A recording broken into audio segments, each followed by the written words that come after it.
So I see a lot of hue and cry about contract marriage or the marriage of convenience, and a humongous amount of procedural fairness letters are being issued every single day. At least that's what I get to see, saying that your marriage is not genuine, your marriage is contractual. Let's deep dive into it.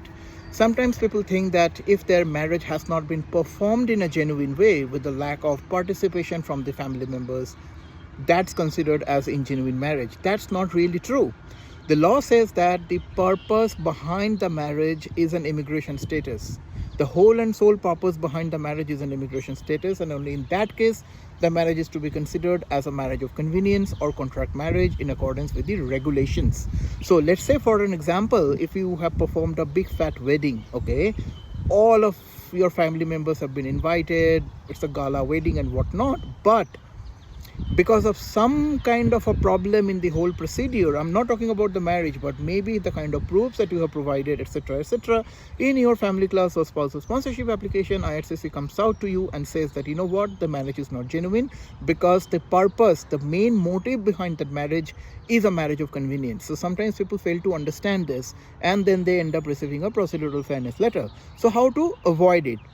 If you think that even a 1% of the whole situation could potentially cause a concern, consult somebody and submit a proper procedural, proper spousal sponsorship application to ensure this situation never arises. But if in case it does, consult somebody. We as an organization, we take care of ton of those cases. Consult somebody to understand what specific document IRCC is asking for, and try to see if you could provide exactly those specific documents with explanations.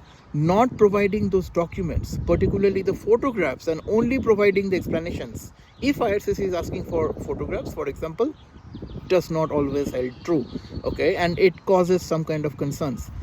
One potential concern that you would be looking at is an interview. A lot of these cases where the husband and the wife are being interviewed by the two different immigration officers at the exact same time, and sometimes those interviews are impromptu interviews, like without any notice.